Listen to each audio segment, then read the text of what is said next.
Et bonjour à toutes et à tous, j'espère que vous allez très bien. Et oui, aujourd'hui vous êtes à moi. Alors je souhaite la bienvenue à tous les nouveaux rêveurs qui nous rejoignent, même si là vous n'êtes pas très nombreux pour le moment. Et je dis aussi bonjour à tous les fidèles, aux curieux, aux personnes de passage, ou à celles qui attendaient un autre écrivain tout simplement, hein. Mais restez 5 minutes quand même, ça pourrait vous plaire.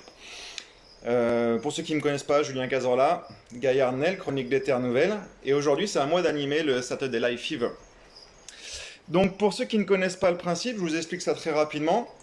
Un sujet, un auteur, et à la fin, voilà, vous posez toutes les questions que vous voulez, vous avez des remarques, des commentaires, n'hésitez pas, on pourra échanger, et ça c'est plutôt sympa.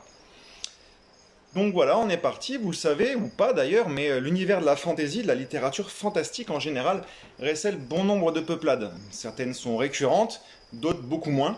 Et aujourd'hui, je vais vous parler de l'une d'entre elles, sans doute une des plus charismatiques selon moi. Alors ne perdons pas de temps et lançons le thème, les nains, un sujet qui ne paye pas de mine. Ouais, bon, celle-là ne fait rire que moi, mais avant toute chose, je me dois aussi d'éclaircir un point, je ne parlerai ici ni de nanisme, ni de mimimati. Une phrase qui n'est pas évidente à sortir quand même, hein. Donc pas de politiquement correct. Non, les nains en fantasy, ce sont des nains, point. Un peuple, une race, voilà. D'ailleurs, avant le Moyen-Âge, il n'y avait pas vraiment de taille définie en fait, hein. Les elfes noirs étaient des nains, les géants aussi, on ne parlait pas de taille spécifiquement. Ce n'était qu'une dénomination. Il s'agit donc bien d'une race à part entière, aussi connue et fréquente dans les romans de fantasy que les hommes, les elfes ou les orques, par exemple. Ils ont même leur star.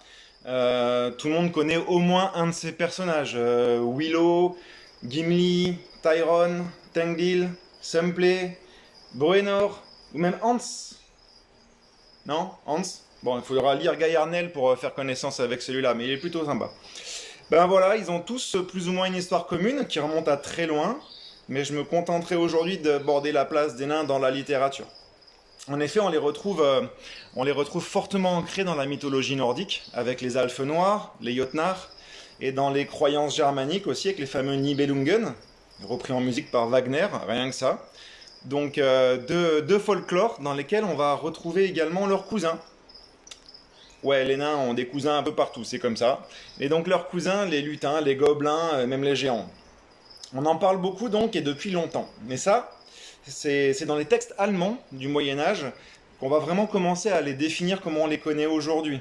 C'est-à-dire des humanoïdes de petite taille, excellents forgerons et artisans, aimant la bière, la ripaille, habitant dans des grottes, creusant des mines sous la montagne, sous terre.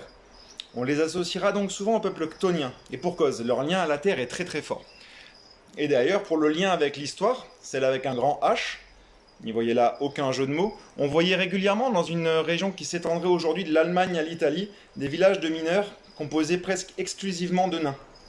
Ils étaient embauchés pour travailler la mine donc, car étant de petite taille, ils pouvaient entrer dans des galeries plus étroites, moins hautes, plus stables aussi, mais aussi des galeries plus petites qui représentaient un gain de temps considérable à creuser. Et le temps c'est de l'argent, et les nains ils aiment bien ça. Donc pourquoi ne pas utiliser des enfants, me direz-vous? Je reconnais votre côté un peu sadique.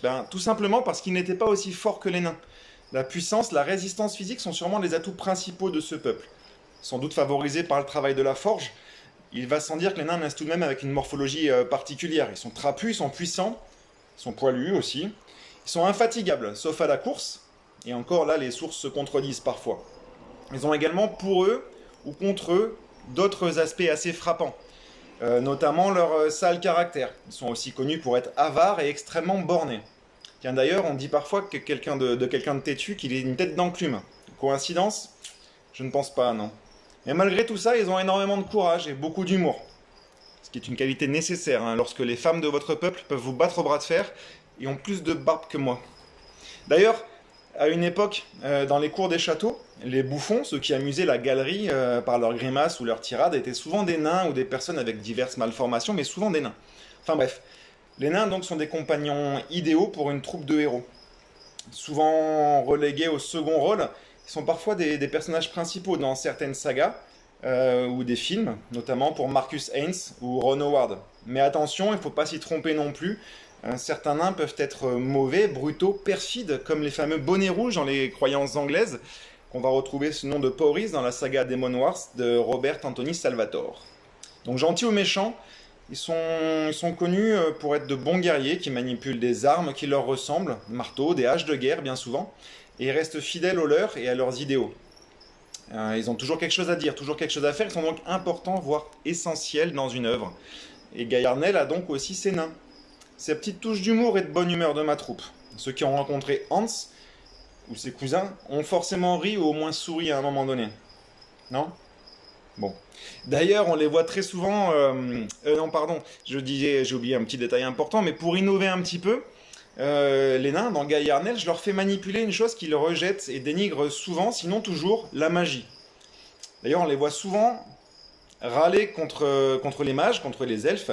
Pour ceux qui connaissent celui-là, ce petit nain là des donjons de Nullbuck, c'est même une de ses activités principales. Et je parle des elfes là, tiens, c'est une autre race qui est très intéressante, hein, on est d'accord, mais ni les uns ni les autres ne peuvent se piffrer au final. Peut-être la différence, un thème qui fait naître trop souvent de mauvaises pensées. Mais dans la fantasy, ça amène régulièrement à des situations cocasses, voire comiques, ça même Tolkien l'avait soulevé. Enfin bon, je vais pas non plus spoiler mon histoire, hein, mais juste imaginez un nain, vous voyez un nain, voilà, un bon mètre cube de muscles, de poils et de ferraille, ou de mithril pour les puristes, et ben donnez-lui en plus un pouvoir magique. Ouais, rien que ça. Bon, après, je casse pas tous les préétablis non plus, hein, je respecte la plupart des caractéristiques de nos amis, la mine, la forge, les noms à consonance germanique qui leur vont si bien. Enfin voilà, je n'ai fait qu'effleurer la montagne d'informations, d'anecdotes que l'on pourrait trouver à dire sur le sujet, mais le temps nous limite un peu, donc voilà. Par contre, je vous laisse le soin de me poser toutes les questions, toutes les remarques, tous les commentaires éventuels que vous auriez à dire, et je tâcherai de répondre au mieux à tout ça.